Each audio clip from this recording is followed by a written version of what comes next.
Assalamualaikum warahmatullahi wabarakatuh.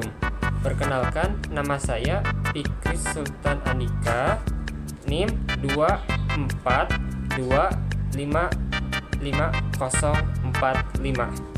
Saya akan membahas tentang teori organisasi, konsep, struktur, dan aplikasi.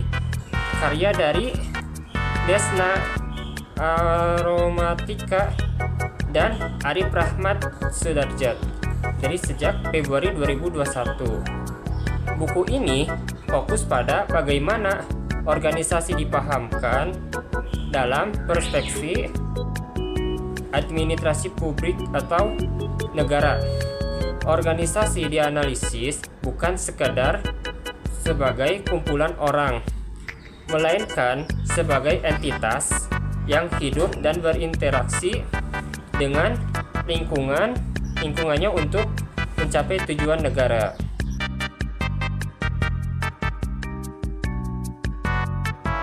Yang pertama yaitu bab 1, organisasi dalam perspektif publik. Definisi: kesatuan sosial yang dikoordinasikan secara sadar memiliki batasan yang jelas dari bekerja terus-menerus untuk mencapai tujuan bersama.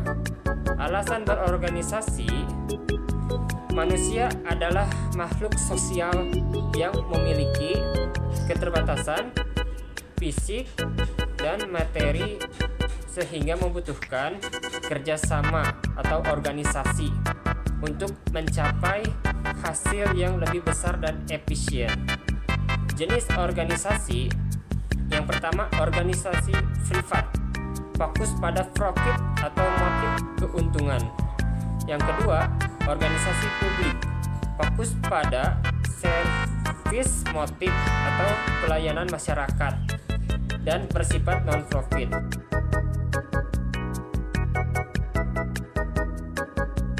Lalu yang ke bab 2 yaitu evolusi teori organisasi, menjelaskan sejarah perkembangan organisasi dalam 3 fase utama, yaitu ada teori klasik pada 1900 sampai 1930, memandang organisasi sebagai mesin dan sistem tertutup, fokus pada efisiensi mekanis, pembagian kerja, dan hierarki kaku. Tokohnya yaitu Taylor, Fayo, dan Weber. Yang kedua, teori neoklasik pada 1930 sampai 1960, muncul sebagai kritik terhadap teori klasik, menekankan aspek manusia, hubungan sosial, dan psikologi dalam organisasi. Tokohnya yaitu Elton Mayo dengan eksperimen Hawthorne. Yang ketiga, teori modern dari 1960 sampai sekarang, memandang organisasi dengan sistem sebagai sistem terbuka yang dinamis dan adaptif terhadap lingkungan sektor atau lingkungan sekitar. Tokohnya yaitu Theodore dan Herbert Simon.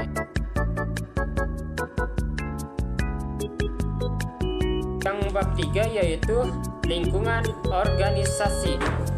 Pentingnya lingkungan organisasi harus adaptif jika lingkungan berubah, teknologi, ekonomi, maupun politik. Organisasi harus menyelesaikan strukturnya agar tidak hancur atau konsep entropi. Lingkungan luar umum, teknologi, politik, ekonomi, geografis, dan sosial budaya. Lalu lingkungan dalam, khusus pegawai, SDM atau sumber daya manusia, tujuan, kultur organisasi, finansial, dan struktur.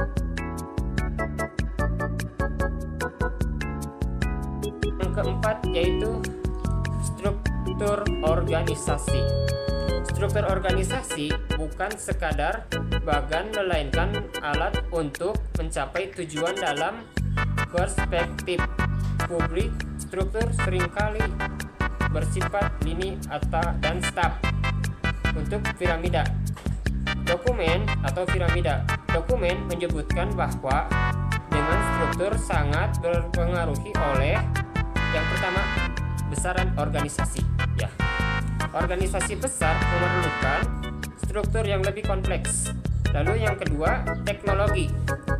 Alat yang digunakan memengaruhi cara kerja dengan disusun. Lalu yang ketiga ketidakpastian lingkungan. Lingkungan yang dinamis menuntut struktur yang lebih desentralisasi atau organis, sedangkan lingkungan stabil cocok dengan struktur sentralisasi atau mekanistik.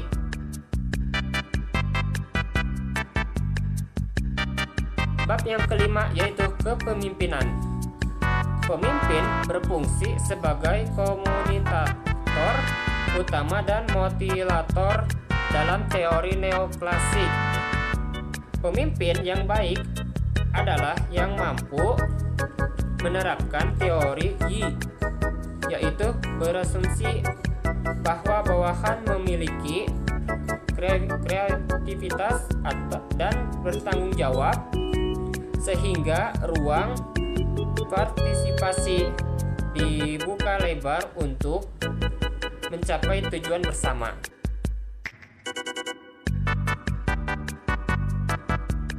Bab yang keenam yaitu pengembangan organisasi dan birokrasi. Birokrasi adalah inti dari organisasi modern. Pengembangan organisasi dilakukan untuk mengatasi keman dengan atau hambatan dalam birokrasi.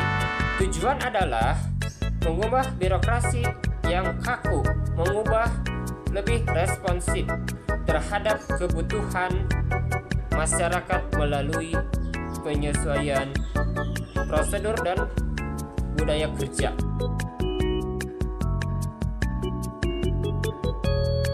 Ketujuh yaitu etika organisasi. Dalam organisasi publik, etika sangat krusial karena menyangkut kepercayaan masyarakat. Etika memastikan bahwa wewenang yang dimiliki oleh birokrat digunakan untuk melayani non-profit, bukan untuk kepentingan pribadi. Ini berkaitan dengan pembentuk kultur organisasi yang sehat.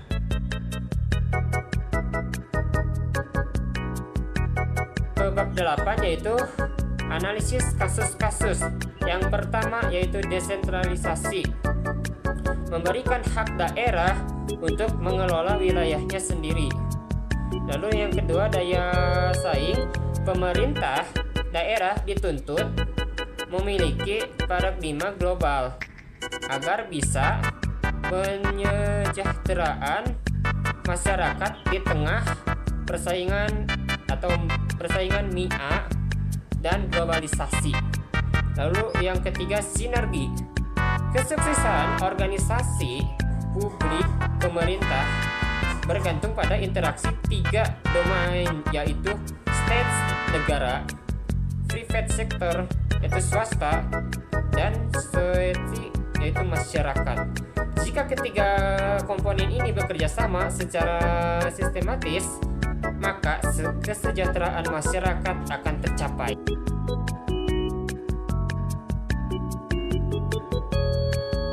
Baik, kesimpulannya yaitu buku ini mengajarkan bahwa keberhasilan sebuah organisasi